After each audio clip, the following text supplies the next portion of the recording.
बिस्मिल्लाहिर्रहमानिर्रहीम अस्सलाम वालेकुम दोस्तों, कैसे हो तुसी? उम्मीद करने कि तुसी बिल्कुल खरीयत नाल होवोगे। अल्हम्दुलिल्लाह असी भी बिल्कुल ठीक ठाक हाँ और साड़ी अल्लाह की दुआ है कि सानू वेखण वाले जिथे भी रहिंदे ने हमेशा हसदे मुस्कराते रहन। ऐसे ने एक दुआ और उम्मीद के नाल असी अपनी अज की वीडियो का आगाज़ करने। अज मौसम बड़ा खूबसूरत है, सर्दी का जोर जिहड़ा वो टुट गया और सूरज अपनी पूरी आबोताब ते वे। ते अज मेरे नाल दानिश भाई ने और तुसी सुन सकते हो कि परिंदियां दी जिहड़ी आवाज़ां ने ना वो दरख्तां दे उपर बहुत ज़्यादा आ रही ने और खसूसन कौवे जिहड़े ने वो बहुत शोर करन डे ने। ते असी जनाब अज निकले हाँ बाहर ते असी क्या जनाब अज दानिश भाई दी छुट्टी है। तो दानिश भाई की गल अज तुहां क्यों छुट्टी की है? अस्सलाम वालेकुम। वालेकुम सलाम ठीक ठाक जी, अल्लाह दा करम। भाजी छुट्टी इस वास्ते की थी, तबीयत जरा नसाज सी जी जी, ते तबीयत खराब ही मेरी जरा। की हो गया? क्या जरा जुकाम मौसम चेंज हो रहा है, जुकाम सर्दी की वजह तो ही जुकाम लग्या, सर दर्द, फिर वजह तो मैं रेस्ट चलो करिए अज। जी बिल्कुल जी, रेस्ट करन दे नाल जरा जिस्म जड़ा ना पुरसकून हो जाता है। बिल्कुल, तो वजह अज जरा ना सैर करन निकले हाँ तुहाडे नाल। जी बिल्कुल, बहुत शुक्रिया जी। भाजी मैं तुहाडे नाल गल है करनी कि जेहड़े कंजूस लोकी ने, जी जी, कोई मैनू उन्हां दे बारे कोई गल सुनाओ, कोई चलो कोई असीं भी फ्रैश होई उन्हां दी गल सुन के, बाकी उन्हां नूं भी मैसेज मिले कि कंजूसी जेह्ड़ी ना ओह् नहीं करनी चाहिदी है, ते ताकि कंजूसी ना करन, अपने घर आह्लें दा अच्छी तरह ख्याल रख सकन, अपने बच्चेआं दा। ते मैनू उन्हां दे बारे थोड़ा जिहा मैसेज दिओ, उन्हां नूं भी खबर मिले। जी बिल्कुल ठीक हो गया दानिश साहब। असी जनाब अज तुहानू एक ऐसा किस्सा सुनावांगे, जी जी ऐसा वाक़या सुनावांगे कि जनाब तुसी उहनूं सुन के बड़े खुश होवोगे। ते जिहड़े लोग ने जनाब वो पैसा लांदे मर जांदे ने, उन्हां दा दिल नहीं करदा कि पैसा जिहड़ा है ना असी खर्च करिए। ते असी अज अपना पैगाम जनाब उन्हां नूं दांगे कि यार पैसे दे बारे च कंजूसी नहीं करनी चाहिए। पैसा जिहड़ा है वो हत्थ दी मैल है ते मैल लोग ला के सुट दिंदे ने। पैसे नूं सिर ते नहीं रखना चाहिए, पैसे नूं अपने पैर दी जुत्ती बनाना चाहिए वे। ठीक है, पैसा जिहड़ा है वो इंसान की जरूरत पूरी करदा ते जरूरतां अपनी अच्छी तरह पूरियां करनियां चाहिदियां ने। ते जनाब अज दानिश साहब तुहानूं सुनाने एक किस्सा, ते सुन के तुसीं भी जनाब बड़े खुश होवोगे ते जिहड़े साडे नाज़रीन ने वो भी सुनन दे ते वो भी जनाब बड़े महसूस होण दे। ते आओ जनाब तुहानूं हुण किस्सा सुनाने आ। लो जनाब हुण तुहानूं सुनाने आ वो किस्सा कुछ इस तरह है कि एक आदमी कसाई की दुकान ते गोश्त लैन दिया सी। ते उन्हें कहा यार 1 किलो जड़ा ना मैनूं गोश्त वो दे दे।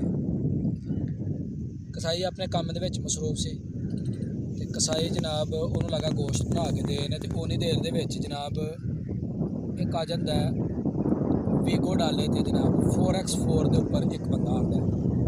वो जनाब गड्डी दे विच बैठ के ना तो कसाई नूं कहंदा कि 4 किलो गोश्त कर दे, ते अपना कोई 4 पावे कर दे, कोई 4 किलो कलेजी कर दे। वो जनाब जिहड़ा बंदा मोटरसाइकिल ते हुंदा है ना, वो जनाब पिछे वो अच्छी तरह वेखदा है कि कौन जरा एडा वड्डा आर्डर करन दिया। तो अपना चुप करके अपने जनाब वो वेखदा कसाई नूं, कसाई उन्होंने छड्ड के ते ओहदा जनाब पहला जिहड़ा है ना वो गोश्त बनाना शुरू करता है। जो बना के तो देंदा है तो बंदा जिहड़ा उत्थे मौजूद सी कसाई नूं पुछदा है ए कौन है जिहदा तू अपना आर्डर मेरे नाल पहला बनाया। कसाई ने उत्थे एक तारीखी जुमला बोलिया, उन्हें कहा ए ओह है कि जिहड़ा दूसरिਆਂ दे पैसों ते अयाशी करदा है। उन्हें कहा मैं समझिया नहीं। उन्हें कहा ए वो बंदा है जिन्हें 3 शादियां कीतियां ने। उन्हें पहली शादी एक बेवा दे नाल कीती, वो बेवा दे जनाब बहुत सारा मालो मता सी, उहदे कोल बहुत सारा जनाब पैसा सी, ते हुण जनाब वो पैसे दे उत्ते अपनी जिंदगी नूं इंजॉय करन दिया वे ते खांदा पींदा जनाब उन्हां दे पैसे दे उपर। ते दूसरी ने जिहड़ी शादी कीती वो भी औरत जिहड़ी ही बड़ी मालदार सी। ਉਹਦਾ ਜਿਹੜਾ आदमी सी वो एक कार एक्सीडेंट दे विच फौत हो गया ते ਉਹਦੇ ਨਾਲ भी इन्हें शादी की। उस बंदे दा बहुत ज़्यादा बैंक बैलेंस सी, कोठे बंगले, ते अज वो सारा कुछ जिहड़ा ना ऐदा वे। ते तीसरी शादी भी जनाब उन्हें एक बेवा औरत नाल की ते उस बेवा कोल भी बहुत सारा पैसा सी। ते हुण जनाब उन्हां दे पैसों के उपर जिहड़ा ना अयाशी करन दिया वे। बंदा बड़ा हैरान भी होया ते बड़ा परेशान भी होया। उन्हें फौरन जनाब जिहड़ा ना कसाई नूं कहा कि मेरे वास्ते 3 किलो गोश्त कर दे। ਕੁਛ ਪਾਵੇ ਬਣਾ ਦੇ ਤੇ 2 ਕਿਲੋ ਜਿਹੜੀ ਨਾ ਉਹ ਕਲੇਜੀ ਜਨਾਬ ਪੈਕ ਕਰ ਦੇ। ਉਹਨੇ ਜਨਾਬ ਕਸਾਈ ਨੂੰ ਪੈਕ ਕਰ ਦਿੱਤੀ। ਉਹ ਬੰਦਾ ਲੈ ਕੇ ਤੇ ਜਨਾਬ ਘਰ ਚੱਲਿਆ। ਘਰ ਜਦੋਂ ਪਹੁੰਚਿਆ ਉਹਨੇ ਜਨਾਬ ਡੋਰਬੈਲ ਦਿੱਤੀ ਹੈ। ਉਹਦੀ ਬੀਵੀ ਨੇ ਦਰਵਾਜ਼ਾ ਖੋਲ੍ਹਿਆ ਤੇ ਬੀਵੀ ਵੇਖ ਕੇ ਬੜੀ ਹੈਰਾਨ ਤੇ ਪਰੇਸ਼ਾਨ ਹੋਈ। ਉਹਨੇ ਕਿਹਾ ਕਿ ਕੀ ਗੱਲ ਅੱਜ ਖੈਰ ਤੇ ਹੈ ਵੇ ਕਿ ਇੰਨਾ ਕੁਛ ਤੁਸੀਂ ਲੈ ਕੇ ਘਰ ਆ ਗਏ ਹੋ। ਉਹਨੇ ਕਿਹਾ ਖੈਰ ਹੀ ਤੇ ਨਹੀਂ। ਉਹਨੇ ਕਿਹਾ ਇਸ ਤੋਂ ਪਹਿਲਾਂ ਕਿ ਕੋਈ 4x4 ਵਾਲਾ ਇੱਧਰ ਵੀ ਚੱਕਰ ਮਾਰ ਜੇ ਤੇ ਆਪਣੇ ਪੈਸੇ ਨੂੰ ਜਿਹੜਾ ਨਾ ਹੁਣ ਉਹ ਅਸੀਂ ਕਰੀਏ ਇੰਜੋਏ, ਆਪਣੀ ਜ਼ਿੰਦਗੀ ਨੂੰ ਕਰੀਏ ਇੰਜੋਏ। ਤੇ ਦੋਸਤੋ ਤੁਹਾਨੂੰ ਦੱਸਣ ਦਾ ਮਕਸਦ ਇਹ ਸੀ ਕਿ ਜ਼ਿੰਦਗੀ ਦੇ ਵਿੱਚ ਕਦੇ ਲਾਲਚ ਨਹੀਂ ਕਰਨਾ ਚਾਹੀਦਾ, ਕੰਜੂਸੀ ਨਹੀਂ ਕਰਨੀ ਚਾਹੀਦੀ। ਆਪਣੇ ਪੈਸੇ ਨੂੰ ਅੱਛੇ ਕੰਮਾਂ ਦੇ ਵਿੱਚ ਇਸਤੇਮਾਲ ਕਰਨਾ ਚਾਹੀਦਾ ਹੈ। ਆਪਣੇ ਔਲਾਦ ਦੀ ਤਾਲੀਮੋ ਤਰਬੀਅਤ ਦੇ ਉੱਤੇ, ਆਪਣੇ ਔਲਾਦ ਦੇ ਖਾਣ ਪੀਣ ਦੇ ਉੱਪਰ ਦਿਲ ਖੋਲ੍ਹ ਕੇ ਖਰਚ ਕਰਨਾ ਚਾਹੀਦਾ ਵੇ।